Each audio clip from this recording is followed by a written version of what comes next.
Lucas 22, versículo 55, é um dos textos que mais me encanta.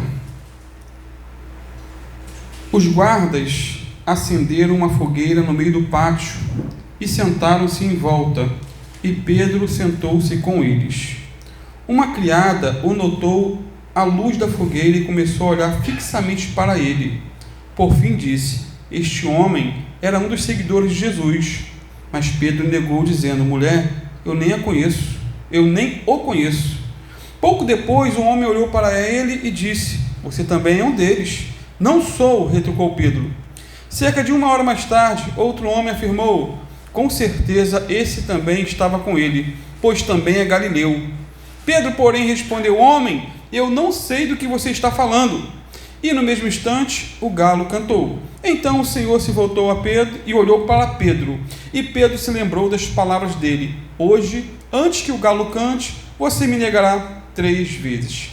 E Pedro saiu dali, chorando amargamente. Senhor, tua palavra é rica em lições para a nossa vida, Pai. Não são só histórias, Senhor, mas é prática.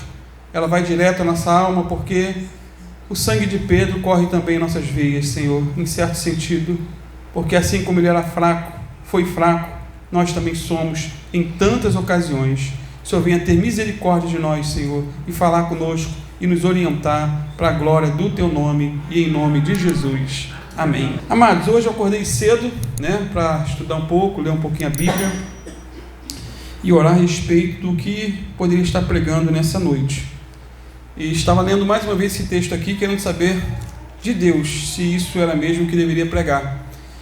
E foi aí que o galo do meu vizinho cantou. Lá tem galo ainda, Não sei se aqui tem. E o galo do vizinho cantou. E canta sempre no mesmo horário. 5 da manhã já começa uma cantaria danada. Aí eu disse para mim mesmo: não tem confirmação maior do que essa, de que o assunto é esse. Jesus mandou e o galo cantou. Ele tem poder para isso. Amém? Eu não vou entrar na questão, que tem gente que não era um galo que cantou. Gente, se a Bíblia diz que é o galo que cantou, eu creio que é o galo. Existem tantas teorias loucas para dizer que não era um galo, que o galo era proibido naquela localidade, que porco também era proibido e o povo que criava, não criava. Então eu creio que tinha lá algum doido que criava o galo, mesmo sendo proibido naquele contexto ali.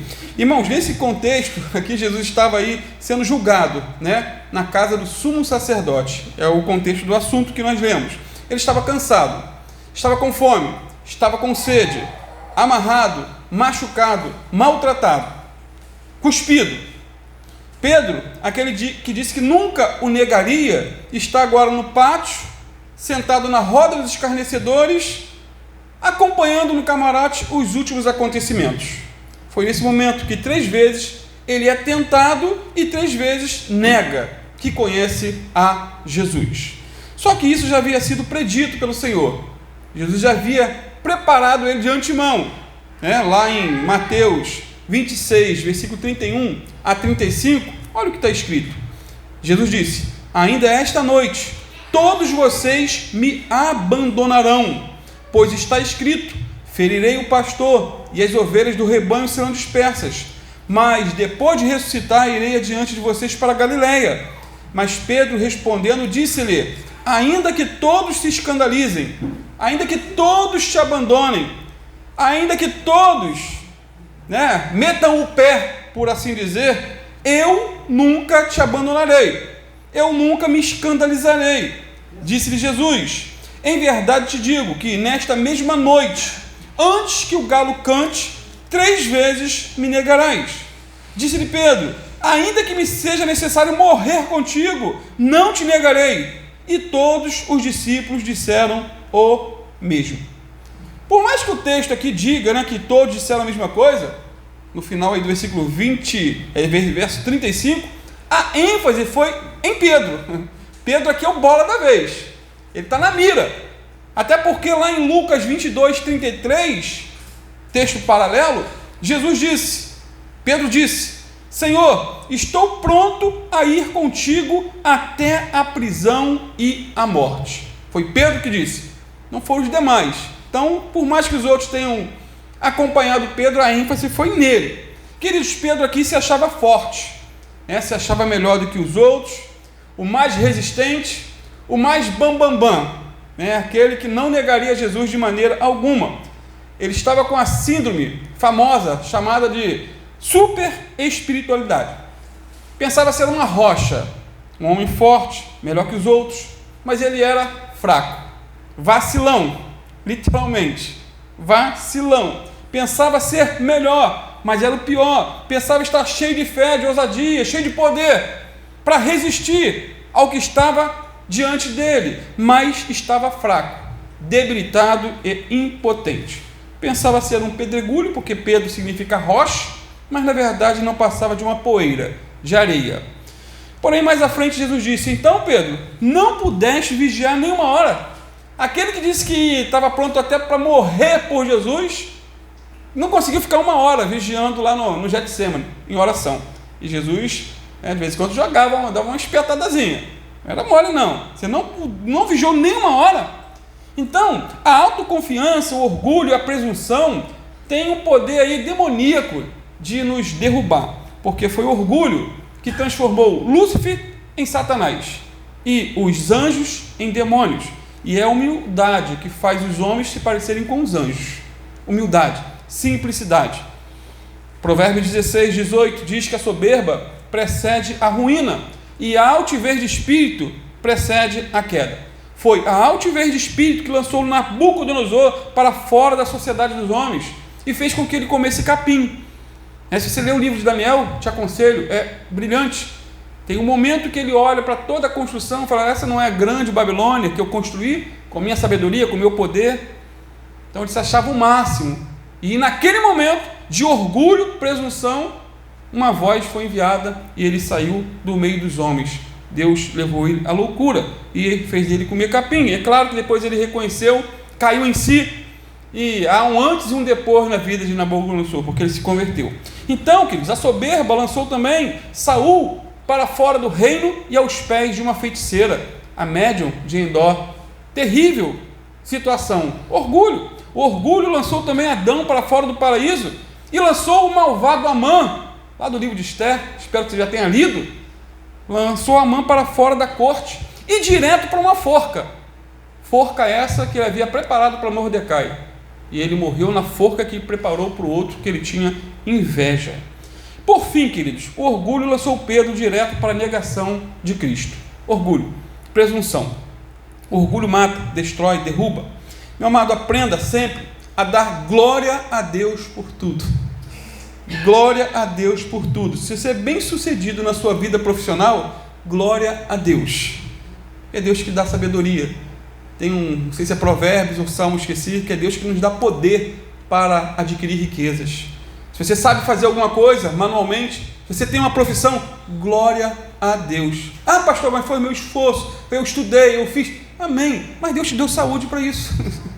Por quê, meu irmão? É tantos fiozinhos aqui, tantas coisinhas, que alguma coisa que entupir aqui, você está vegetando. E acordar todos os dias é um milagre. Sair de casa para cá e chegar aqui é um milagre. É um milagre. Quantas loucuras nós vemos aí no trânsito. Então, é misericórdia, é graça. Então, tudo temos que dar glória a Deus. Nunca pense que você é melhor do que ninguém. Nunca, nunca. Repreenda isso, como se estivesse repreendendo um demônio. Agora, por que Pedro se achava tão forte, tão espiritual, tão capaz de resistir? Por quê? Talvez fosse pelo privilégio que ele tinha. Ele era sempre chamado para estar mais perto de Jesus, lembra? Estava sempre Pedro, Tiago e João. Para onde Jesus ia, chamava os três. Pedro, Tiago e João no barquinho. Até a musiquinha de criança bota os três juntos. Agora, pode ser que Pedro tenha entendido mal essa atitude de Jesus. Tenha pensado que ele era mais espiritual, junto com Tiago e João. Os demais, os outros 12, essa aí era gentalha. Nós não. Nós somos o Clube Santo, né? Clube Santo. Então, queridos, eu tenho a impressão que eles eram, na verdade, os mais problemáticos. Essa é a impressão que eu tenho. Há outras interpretações. E por isso Jesus tinha sempre eles por perto. Porque se deixasse eles junto com os outros, ia dar B.O., ia dar cadeia. Talvez ia dar homicídio. Por exemplo, Pedro andava armado. Sabia que Pedro andava armado? e bem armado. No Getsêmani, ele arrancou a orelha de Malco, né? Com uma espada. Na verdade, ele queria arrancar a cabeça, só que ele era ruim de mira e acertou a orelha. E Jesus fez um milagre ali, fez um transplante, não um transplante, né? Ele pegou a orelha e colou. Milagre não se explica, né? Se crê, eu creio literalmente. E o que eu falar de Tiago e João? Eles pediram para Jesus mandar fogo do céu para consumir os samaritanos. Olha que coisa. Senhor, o Senhor permite que caia fogo do céu para queimar toda essa gentalha, esses samaritanos? Irmãos, esse era o trio parada dura. Trio parada dura. Pedro, Tiago e João. Então Pedro andava perto de Jesus, fazia parte do clube santo do mestre. E talvez tenha sido esse seu maior problema. O maior problema. Você sabia que é possível se afastar de Jesus, mesmo quando estamos mais próximos dele? É possível, queridos, é possível. Você sabia que uma pessoa pode pecar contra Deus mesmo orando bastante, jejuando bastante e lendo bastante a Bíblia? E às vezes ficar numa categoria pior do que um traficante? Que isso, pastor? Porque às vezes o traficante está lá, ele sabe que é um miserável pecador, desgraçado. Tem medo até de morrer porque sabe que vai para o inferno, porque muito é desviado. Mas outros, às vezes que leem muito, oram muito, jejuam muito, acaba subindo para a cabeça, se achando melhor do que os outros por conta disso. Quando fazemos essas coisas, né, espirituais, que são certas, mas com a motivação errada, nós nos afastamos do Senhor. Qual a motivação errada? Orgulho. Se achar muito espiritual, muito santo, muito crente, e achar que os demais são ralé. Muitos dos fariseus eram os que mais oravam. Os fariseus eram os que mais jejuavam. Os fariseus eram os que mais conheciam da Bíblia. Mas eles eram sepulcros caiados. Sepulcros caiados. Jesus chamou eles bonitos por fora, podres por dentro. Se achavam os espirituais, se achavam os separados. E aliás o nome fariseu é separado. Se achavam os santos, mas eram hipócritas, atores. Tinham aí uma espiritualidade aparente por fora, mas interiormente eles eram vazios, frios, como um cadáver. Tinham aparência e não poder. Tinham palavras bonitas, mas não ações práticas. Podemos atualizar e dizer que eles eram como o cemitério Parque da Paz de São Gonçalo. Não aqui de Maricá, que é feio pra caramba, né? Mas lá de São Gonçalo, quem já foi? Parece até um paraíso, gente. E entra lá, dá vontade de morar. De vez em quando minha sogra passava lá, quando a gente passava, aí, daqui um dia eu vou estar aí. Mas está com o Senhor, não está lá, está o corpo. Mas ela está com o Senhor. Então, quem entra ali nesse cemitério, é tudo muito bonito, florido, arejado, parece até um paraíso. Mas por baixo daquela terra só tem ossos. Que Deus nos guarde disso. Que Deus nos guarde de uma vida fútil, hipócrita, sem graça, sem poder, né, com orgulho de nos achar melhor. Agora, quais são as consequências aí, ou foram as consequências do orgulho de Pedro? Provérbios diz que a altivez de espírito precede a queda.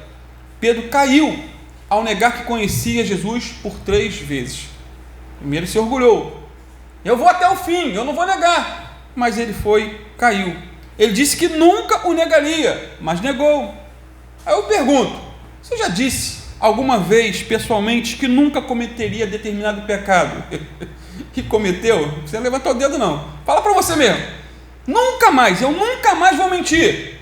Aí mentiu. Nunca mais vou assistir vídeos imorais. E assistiu. Nunca mais guardaria mágoa no coração. E guardou. Disse que nunca mais falaria mal dos outros. E falou 3 vezes mais, depois que falou que não falaria. Meu irmão, isso é uma prática recorrente. Pedro fez exatamente isso. Na primeira negação ele disse, lá em Mateus 26, 70, não sei o que dizes. Na segunda, ele jurou dizendo, não conheço tal homem. Na terceira negação ele jurou e praguejou, xingou. Alguns até botam essa interpretação do praguejar como xingar. É meio desbocado, né? Tem crente desbocado também. Mateus 26, 74. Então começou ele a praguejar e a orar, a jurar, dizendo, não conheço este homem. Imediatamente o galo cantou. Aquele que jurou fidelidade até a morte, agora tem em seus lábios palavras de negação, juramento, palavrão e assim por diante. Quanto mais alto Pedro aqui fala, mais demonstra que está mentindo. Não conheço, mas andou com ele. Não sei nem quem é, nunca viu, nem sei a cor, mas andava com Jesus.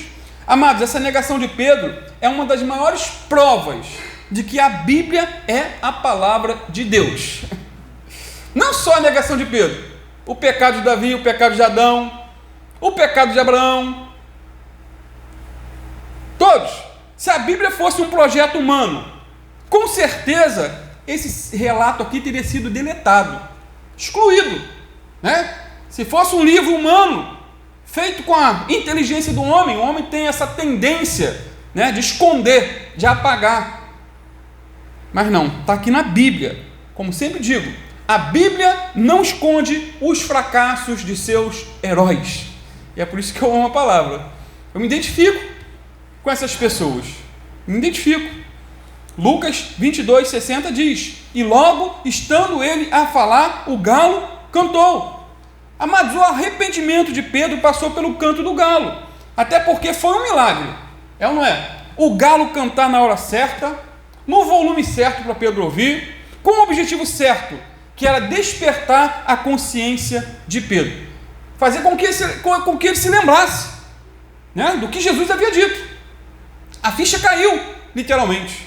Agora, por que o galo cantou na hora certa? Eis a questão. É a pergunta. Por quê? Simplesmente porque Deus mandou que ele cantasse. Mandou. Interessante que na Bíblia toda a natureza obedece a Deus. Toda a natureza obedece a Deus, menos o homem. O homem é ruim, osso duro de roer.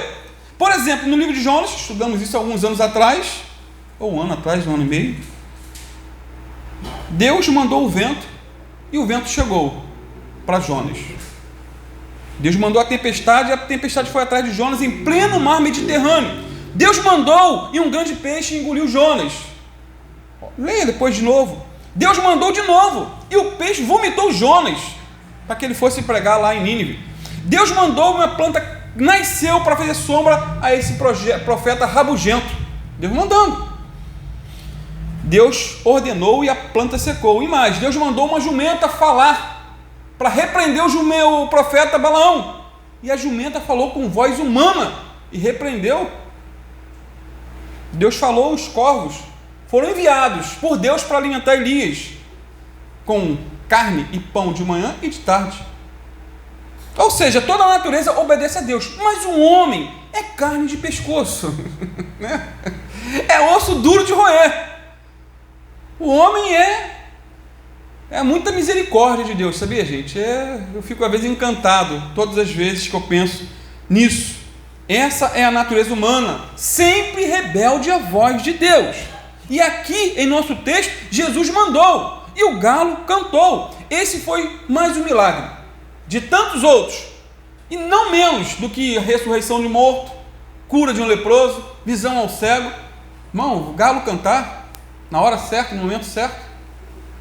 Então, mais do que um milagre, o canto do galo foi uma mensagem especial para Pedro.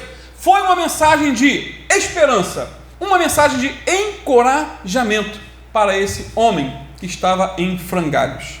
Agora, de que maneira o canto do galo encorajou Pedro naquela hora tão difícil? Primeiro, o canto do galo serviu para garantir a Pedro que Jesus, mesmo preso, indefeso, ainda estava no controle da situação. Preso, indefeso, humanamente falando, mas ainda estava no controle da situação. Queridos, foi Jesus quem mandou o galo cantar e ele obedeceu. Isso porque antes de Jesus ser preso, disse que o galo cantaria. Agora Jesus está preso e mesmo assim ordenou que o galo cantasse e ele cantou. Amados, mesmo Jesus estando preso, amarrado, humilhado e maltratado, ainda estava no controle da situação. Mesmo quando estava na cruz, morrendo por nossos pecados, Jesus perdoou os seus inimigos, ele salvou um ladrão arrependido, ordenou que João cuidasse da sua mãe que já estava bem idosa, consumou nossa salvação, entregou seu espírito ao Pai na hora que quis. Ele entregou, ele disse: ninguém pode tirar minha vida, eu a dou, eu a entrego. tudo estava sob o seu controle. Mesmo na cruz, ele continuou realizando milagres.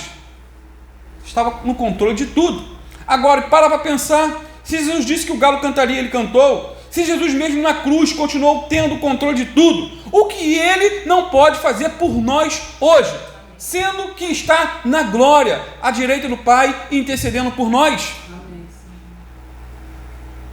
Ele pode nos restaurar, ele pode nos curar, pode nos levantar e também pode nos perdoar, assim como perdoou Pedro. Ele é o mesmo ontem, hoje e eternamente.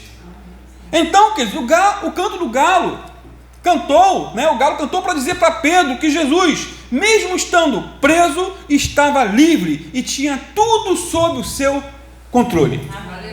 Segundo, o canto do galo foi uma garantia a Pedro de que ele poderia ser perdoado. A garantia que ele podia ser perdoado. Versículo 61 aí: e virando-se o Senhor olhou para Pedro, e Pedro lembrou-se da palavra do Senhor, como lhe havia dito: antes que o galo cante, hoje me negarás 3 vezes. Agora, de que palavras de Jesus Pedro se lembrou? Com certeza foi de Lucas 22, 31 a 34, quando Jesus disse: Simão, Simão, eis que Satanás vos reclamou para vos peneirar como trigo. Eu, porém, roguei por ti, para que a tua fé não desfaleça. Tu, pois, quando te converterdes, fortalece os teus irmãos. Ele, porém, respondeu: Senhor, estou pronto a ir contigo, tanto para a prisão como para a morte. Mas Jesus lhe disse: afirmo-te, Pedro, que hoje 3 vezes negarás que me conheces, antes que o galo cante. Então, Jesus não somente previu a negação de Pedro e o canto do galo, mas previu também, porque ele sabia, a conversão plena do apóstolo Pedro. Jesus disse: quando te converteres, fortalece a teus irmãos. Então, amados, o canto do galo mostrou a Pedro que um novo dia raiaria, estava nascendo. Um novo dia, não era um novo dia para Judas, não era um novo dia porque Judas se suicidou, não era um novo dia para os inimigos de Jesus, mas era um recomeço para Pedro, que se arrependeu de seus pecados e chorou amargamente. Isso porque na manhã da ressurreição, na manhã gloriosa, um anjo enviou uma mensagem especial. Não foi para os demais apóstolos, que todos fugiram, mas uma mensagem especial para Pedro. Isso deve ter sido um biotônico fontoura, por assim dizer, um fortalecedor, Lá em Marcos 16, 7, o anjo disse: mas ide, dizei a seus discípulos, e a ênfase foi, e a Pedro, que ele vai adiante de vós para a Galileia, lá o vereis como ele vos disse. Amados, nesse contexto aqui, Pedro ainda se achava um 0 à esquerda. Você já se achou um 0 à esquerda? Eu já, muitas vezes. Um 0 à esquerda. Se achava um fracasso. Vou usar um termo atualizado, uma água de salsicha. Devia estar ali, meu irmão. Serve para nada. Eu traí, eu neguei. Eu falei que não, que eu ia até o fim, até a morte. Estava em frangalhos. Ele ainda tinha dúvidas se seria ou não perdoado por Jesus, se ainda haveria restauração. Até porque Jesus disse que um negaria, um trairia. Era melhor que essa pessoa botasse uma corda no pescoço e jogasse no lago do que ter nascido. Eu devo ter pego todas essas histórias e falei: é para mim, eu sou esse cara. Porém, naquele mesmo dia, o Senhor Jesus apareceu para Pedro, o perdoou e o restaurou totalmente. Pedro foi perdoado. Amados, ser perdoado é melhor do que ser curado de um câncer ou de outra doença qualquer, terminal. É melhor. Não estou negando a cura, mas porque muitas pessoas às vezes são curadas até de câncer e tanto, e não é perdoado. É curado, mas se perde, vai para o inferno. Mas ser perdoado, você pode estar em uma doença terminal, dentro de um hospital, nos últimos momentos, mas foi perdoado, lavado pelo sangue do Cordeiro. Isso não tem preço. Perdoado, perdoado, perdoado. Há pouco tempo eu li um texto interessante, eu vou compartilhar com vocês, que diz assim: quase escondida num canto remoto de um cemitério de Nova York, há uma pequena lápide sepulcral, castigada por muitos anos de vento e chuva. Aquela lápide não estampa nenhum nome e não tem nenhuma data. A única gravação gasta pelo tempo é uma palavra solitária que representa a grandiosidade da graça de Deus. E a palavra é perdoado. Não tinha mais nada escrito. A criatura sem nome daquela sepultura não tinha nenhum monumento, não tinha nenhum obelisco, nenhum mausoléu de mármore em sua homenagem. Aquela sepultura não tinha sequer uma placa de mármore com a foto do falecido. Não havia registro algum das suas virtudes, seus feitos, suas conquistas, quanto deixou, quantas construções, quantos carros. No entanto, não pode haver uma mensagem mais gloriosa para se colocar no túmulo do que perdoado. Pedi a Biana para botar isso no meu túmulo. Escutou, né, Bill? Ah, não, gente. Fica falando isso não. Vamos morrer junto. O sonho dela é esse. Jesus voltar e a gente ir junto. Então, queridos, essa palavra revela uma certeza imutável. A certeza de alguém que encontrou a majestade da misericórdia de Deus. Queridos, o perdão é mais do que remissão de pecados. Significa restauração da comunhão interrompida. Isso é grandioso. O perdão é a manifestação concreta da graça de Deus na vida de uma pessoa indigna. O perdão é a justiça de Deus produzindo satisfação para a rebeldia humana. E diz mais esse texto: a virtude central do cristianismo é o poder do perdão em sua maior equivalência e está fundamentada na atitude de como o recebemos. Hoje, o galo não canta literalmente para nos despertar, mas ao nos lembrarmos das palavras do Senhor e praticarmos, somos restaurados, assim como Pedro foi. Ao nos lembrarmos da palavra, ao lermos a palavra, cada texto, cada promessa, cada confronto, cada advertência é um canto no nosso ouvido, por assim dizer. Por exemplo, 2 Crônicas 7,14: se meu povo, que se chama pelo meu nome, se humilhar e orar e buscar minha face e se converter dos seus maus caminhos, então eu ouvirei dos céus, perdoarei seus pecados, sararei a sua terra.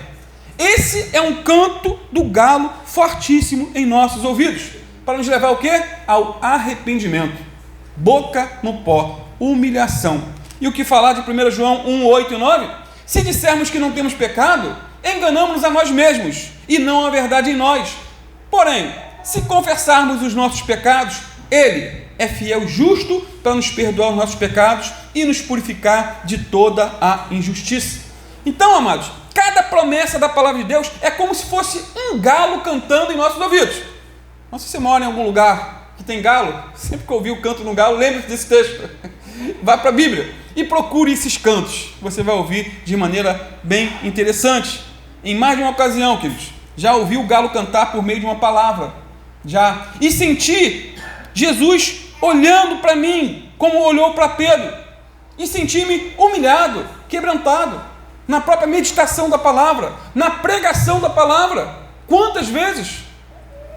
Quantas? Na Bíblia viva, Isaías 1,18 diz assim: venham, vamos discutir o assunto até o fim. Por mais fundas e feias que sejam as manchas dos pecados que vocês cometeram, eu posso limpar essas manchas completamente. Vocês ficarão limpos e brancos como a neve que acabou de cair. Mesmo que os seus pecados sejam vermelhos como sangue, eu os deixarei brancos como cal. Cal. Ou então pega a tinta coral super branca. Tem uma já especial, você bota, ela fica mais branca do que o branco. Assim é o texto que está aqui afirmando. Então, depois do galo, vem aí o olhar de Jesus, versículo 61. Virando-se o Senhor, olhou para Pedro, e Pedro lembrou-se da palavra que o Senhor tinha dito: hoje, antes que o galo cante, 3 vezes me negarás. Ou seja, a restauração de Pedro começa com o canto do galo e termina com o olhar de Jesus. Esse olhar foi um verdadeiro sermão para Pedro. Sermão. O canto do galo fez Pedro lembrar-se da palavra do Senhor. Mas aqui o olhar de Jesus desperta nele o quê? A confiança do pleno perdão. Pedro foi convencido pelo olhar de Deus ao ouvir o cantar daquele galo. Por isso, Pedro chorou o quê? Amargamente. Se arrependeu. O texto diz que o Senhor olhou para Pedro. Amados, eu não entendo que esse olhar tenha sido um olhar de recriminação ou censura. Não foi um olhar de crítica, não, e de condenação. Não foi um olhar de ódio, um olhar de desprezo, tipo daquele assim, eu te disse, né? Tem algumas esposas que fazem isso, fala para o marido isso. Depois que ele quebra a cara, né? Eu te disse. Jesus não fez assim com ele, não. Não é aquele tipo de olhar assim, não precisa nem falar, né? O próprio olhar já mostra tudo. Não foi também um olhar de julgamento e repúdio, queridos. Com certeza foi um olhar de ternura, um olhar de amor, de cura, restauração, um olhar de perdão, salvação. Foi um olhar penetrante e vivificador. Pedro, queridos, a essas alturas já estava em frangalhos, com certeza, se achando um monstro, o pior dos seres humanos. Estava quebrado, pior do que arroz de terceira, né? Arroz de terceira, aquele bem baratinho mesmo. Antigamente tinha uns piores. Ou então feijão, um latinho, é mulatinho aqueles que eram de bandinha, né? Feijão bandinha, era o mais barato, mas é horrível. Né, menino?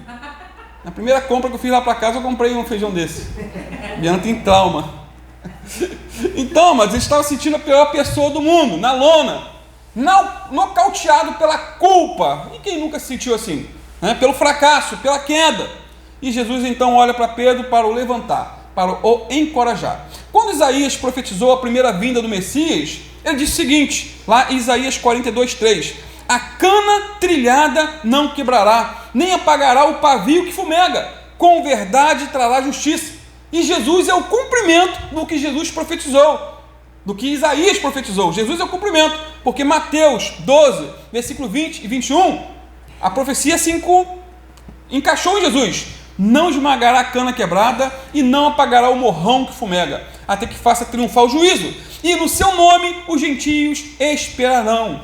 Pedro já estava quebrado e quase apagado, mas a missão do Senhor não era esmagá-lo de vez, e muito menos apagá-lo, mas consertar ele e acendê-lo para a glória de Deus. Né? Jesus olha para ele demonstrando o quê? Amor, perdão, misericórdia. Amados, o olhar de Jesus, ele é renovador, restaurador, curador e perdoador. Tem um hino muito lindo, antigo, de autoria do pastor Elias Maia, que retrata esse olhar de Jesus da seguinte maneira: uma luz brilhou em meu caminho, quando eu ia triste e sozinho. Quando eu olhei para a cruz, nela eu vi Jesus.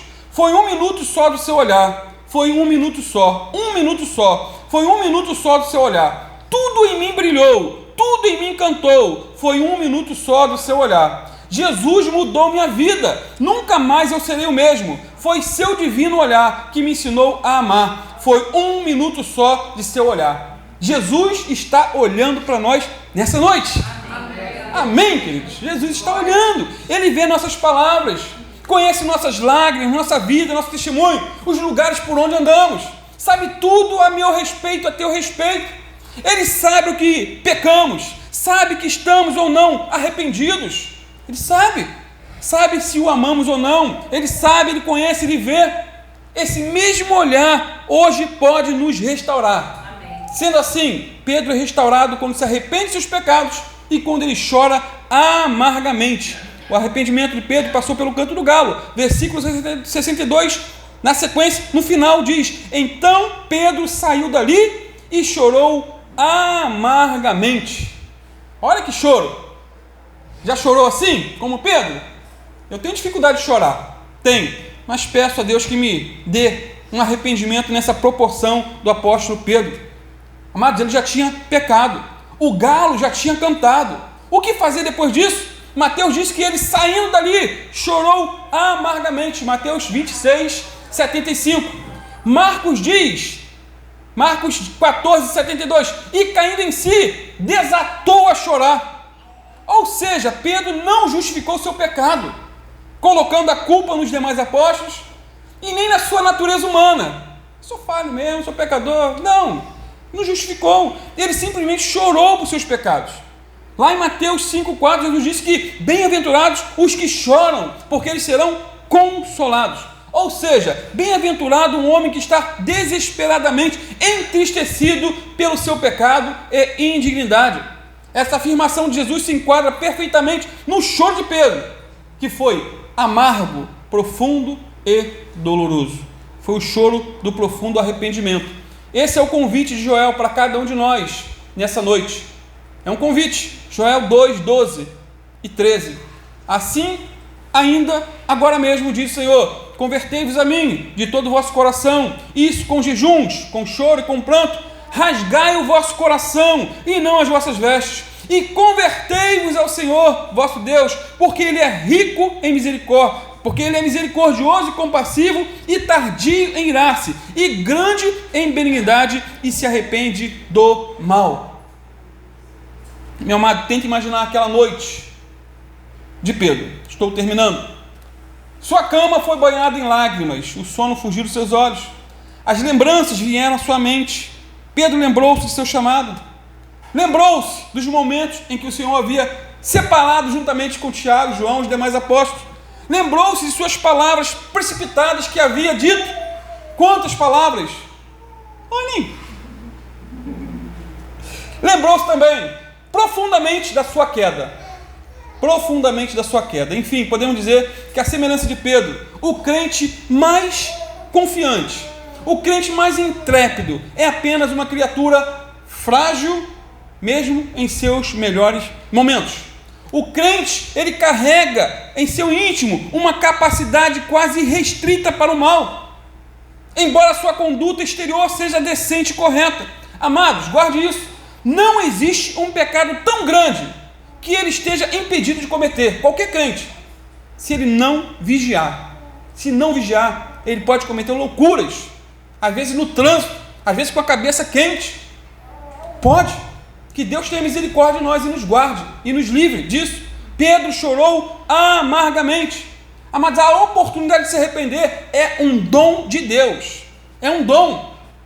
Ele graciosamente nos concede essa oportunidade de nos voltar de nossos pecados, mas o arrependimento cabe a nós. Não é Deus que se arrepende em nosso lugar. Somos nós que temos que nos arrepender. Somos nós que temos que mudar. Somos nós que temos que dar meia volta, volver. Reconhecer que estava no ônibus errado, descer do ônibus e pegar o ônibus certo. Esse é o sentido da palavra arrependimento. Mudança de vida. O arrependimento é um ato da nossa vontade, apoiado e encorajado pela graça de Deus. Judas Iscariotes teve a oportunidade para se arrepender e não quis. Não quis. Pedro teve a mesma oportunidade e ele se arrependeu de seus pecados e foi restaurado. Em nossa caminhada com Deus, há momentos e muitos que subimos os montes, mas tem horas que descemos até o vale. Não sei se isso acontece com você ou é só comigo, né? Tem hora que descemos o vale, queridos. Porém, a vida é uma série de novos recomeços. Tente outra vez, como sempre digo. Amados, quando a ficha caiu, a lágrima brotou e o arrependimento foi profundo, né? O perdão foi completo na vida de Pedro. Depois do pecado, Pedro caiu em si, saiu dali, desatou a chorar, e a Bíblia diz que ele chorou amargamente. Se em algum dia cairmos como Pedro, que o nosso arrependimento seja também como o dele. Amém? Que Deus nos guarde do pecado, mas se cairmos, que seja como o dele, com choro, com lágrimas, com desejo de não voltar a cair. Concluindo finalmente, podemos dizer que Pedro foi completamente restaurado. Lá em Atos 2, ele foi cheio do Espírito Santo, juntamente com os demais apóstolos, e pregou para milhares. A Bíblia diz que ele pregou o evangelho aos judeus, pregou aos gentios, ressuscitou mortos, na autoridade do nome de Jesus. A sombra de Pedro curava os enfermos. Por fim, quando em meio a uma perseguição ele foi preso, sua declaração de fé antes de morrer foi: não me matem como vocês mataram o meu Senhor. Não sou digno de morrer na cruz como ele foi. Crucifiquem-me de cabeça para baixo. Amados, Pedro errou muito em sua vida, mas pela graça de Deus, ele foi restaurado. O mesmo pode acontecer com você esta noite, em nome de Jesus. Amém. Não conheço sua vida, seu passado, seus dramas, mas Jesus conhece. Ele pode fazer por você o mesmo que fez com Pedro. Basta que você se arrependa, se volte para Ele, busque a face do Senhor, Buscai o Senhor enquanto se pode achar. Invocai-o enquanto Ele está perto. Santo Deus, em nome de Jesus, Pai, te adoramos na beleza da tua santidade, te adoramos, te exaltamos, te glorificamos, Pai, pela oportunidade que o Senhor nos concedeu de mais uma vez ouvir um pouco sobre a tua palavra, Pai, nessa história de Pedro, no fracasso que ele teve, na queda que ele teve, Senhor, por presunção, por se achar o mais forte, o melhor, que não cairia, que não negaria, e no final das contas ele negou, Pai, e demonstrou que não era melhor do que ninguém. Assim somos nós, Senhor, não somos melhores do que ninguém. Nossos pés são de barro, Senhor. Por mais firme que o homem seja, ele é totalmente vaidade, diz a tua palavra. Senhor, que o Senhor venha guardar os nossos corações, que possamos viver na dependência do teu Espírito Santo, Pai. Que o Senhor venha nos guardar, nos livrar de todo mal, de toda a cilada do diabo, de toda a tentação, Pai. Que o Senhor venha restaurar o nosso casamento, restaurar nossa vida espiritual, restaurar, Pai, a vida profissional. Pai, em nome de Jesus, nos dando saúde, Senhor, física, saúde emocional, saúde espiritual, Pai. Queremos ser curados por Ti nessa noite, avivados, Senhor, pelo Teu Espírito Santo. Senhor, socorridos pela Tua forte mão, Pai. Carecemos da Tua graça, carecemos da Tua misericórdia, do Teu olhar misericordioso, Senhor. Assim como o Senhor olhou para Pedro com um olhar de graça e misericórdia, e ele saiu e chorou amargamente, nós queremos também ter essa experiência, Senhor, de sermos tocados por Ti, Senhor, de sermos convencidos pelo Teu Espírito Santo de nossas mazelas, Senhor, convencidos de nossos pecados, sejam eles quais forem, Senhor, para que sejamos restaurados. E assim como Pedro, Senhor, depois dessa restauração foi uma bênção no Teu Evangelho, assim queremos ser também na Tua obra, Pai, pregar a Tua palavra, ser usados nos dons espirituais, Senhor, ser capacitados com o poder do alto, Senhor, para desempenhar o ministério que o Senhor deu a cada um aqui, Senhor. Ajuda-nos, Senhor, socorre-nos, aviva-nos, é o que eu te peço nessa noite, em nome do Teu Filho Jesus, em nome do Teu Filho Jesus, em nome do Teu Filho Jesus. Amém, queridos?